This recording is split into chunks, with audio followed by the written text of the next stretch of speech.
रहे हैं। कर्मण्यारभमाणानां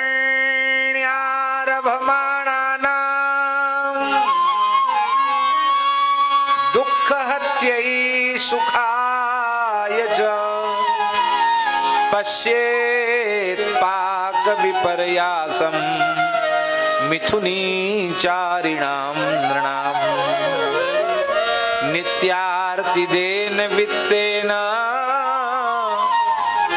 दुर्लभेनात्ममृत्युना गृह्यपत्याप्त पशुभिः का प्रीतिः साधितैश्चलैः।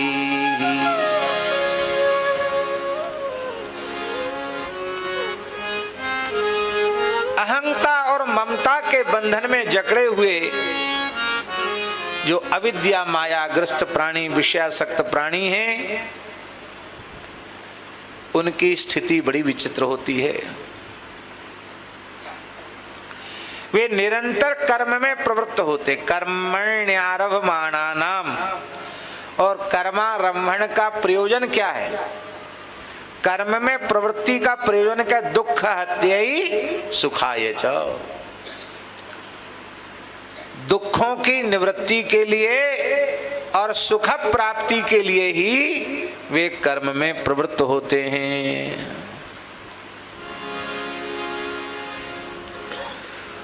उनको इस प्रकार से विचार करना चाहिए उन लोगों को कि हम दुखों के आत्यंतिक नाश के लिए और उस अव्यय सुख की प्राप्ति के लिए कर्म में प्रवृत्त हुए हैं, तो क्या जिस उद्देश्य को लेकर हम कर्म में प्रवृत्त हुए हैं, क्या वह कर्म अपने उद्देश्य की पूर्ति कराने में सक्षम है? इस बात का उन लोगों को विचार करना चाहिए।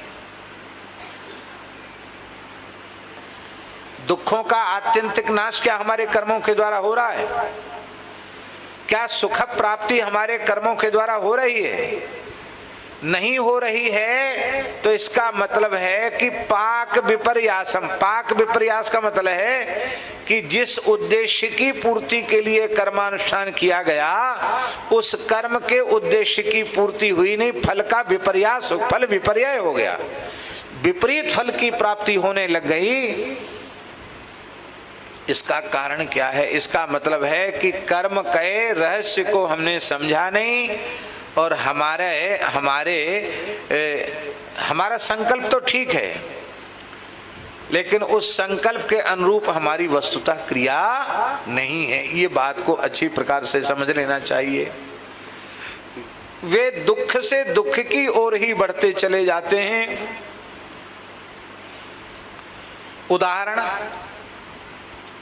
उदाहरण ले रहे हैं कि सबसे पहले मनुष्य विचार करता है कि भाई नहीं, दरिद्र सम दुख जग माही, दरिद्रता से बड़ा तो कोई दुख है नहीं।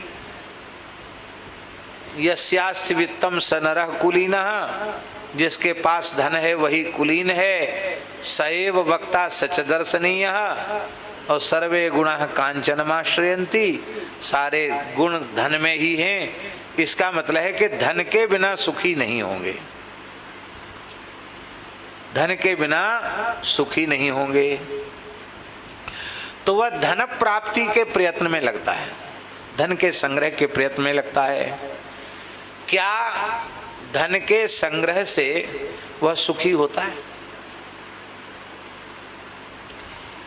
समझ में तो स्वामी जी ऐसा आता है, जिसके पास थोड़ा है उसके पास दुख भी थोड़ा है, और जिसके पास ज्यादा से ज्यादा उसके पास उसी मात्रा में अधिक से अधिक दुख भी है। ऐसी स्थिति है।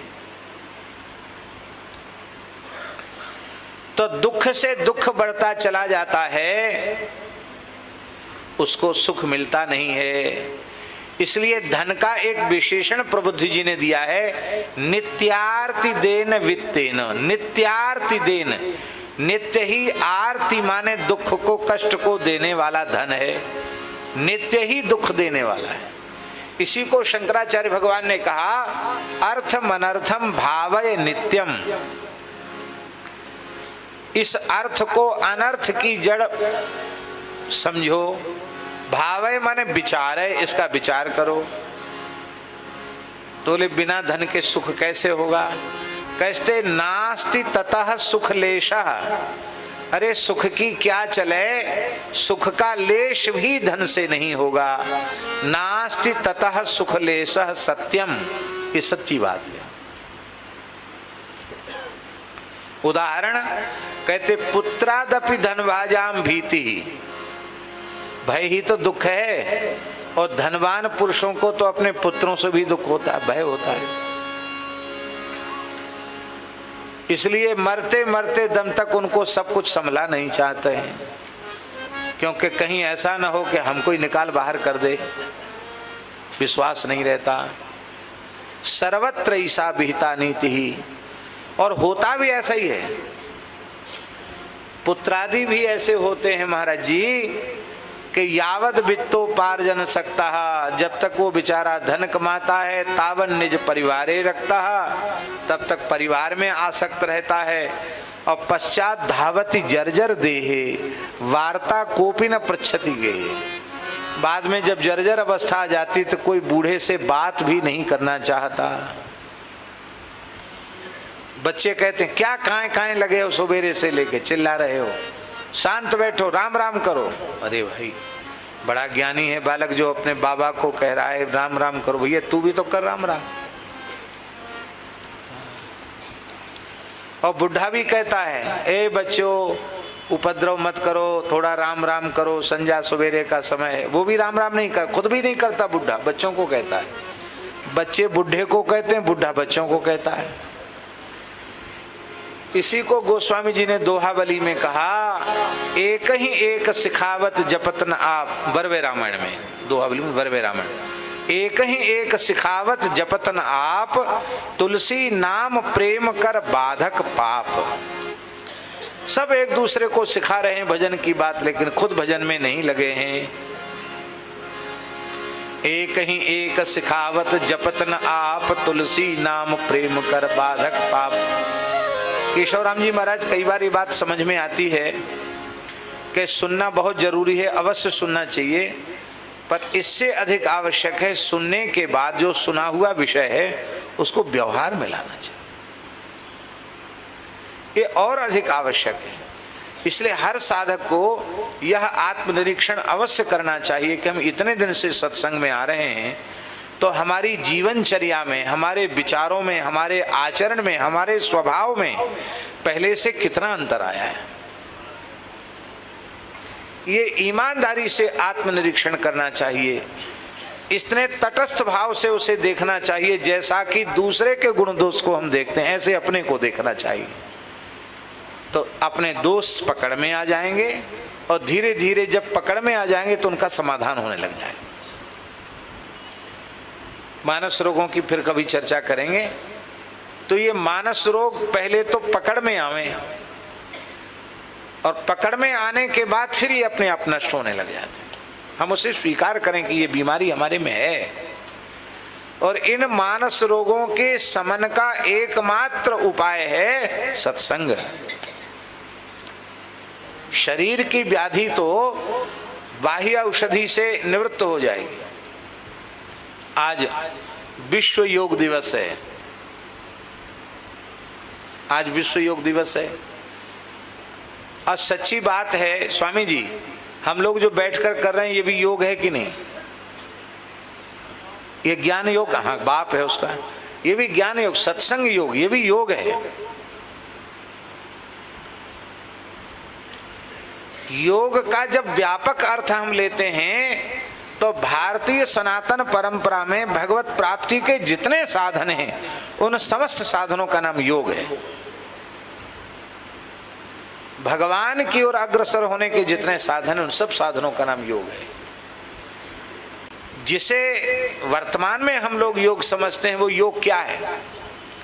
उस योग के संबंध में भगवान कपिल ने कहा है, बहुत अच्छी बात कही। भगवान ने कहा मनो ये नैव विधिना प्रसन्नो याति सत्पथम। देह व्याधि रहित हो, मन शांत हो, निर्विकार हो, तो स्वस्थ शरीर से, निर्विकार मन से हम भगवान की ओर तेजी से बढ़ पाएंगे। तो भगवान की ओर तीव्रता से बढ़ाने में उपयोगी है योग। वर्तमान समय में पूरे संसार का आकर्षण योग के प्रति हुआ है, अच्छी बात है, होना भी चाहिए। पर कहीं न कहीं एक भ्रम है। भ्रम क्या है? आप योग करना चाहते किस लिए? बोले स्वस्थ शरीर प्राप्त करने के लिए। अच्छी बात, स्वस्थ शरीर होना ही चाहिए, क्योंकि पुरुषार्थ चतुष्टय की सिद्धि का साधन शरीर है और शरीर स्वस्थ होना चाहिए। धर्मार्थ काम मोक्षाणाम आरोग्यम मूल उत्तमम। आरोग्य ही उसका मूल है, आरोग्य होना चाहिए, स्वस्थ शरीर होना चाहिए, अच्छी बात है।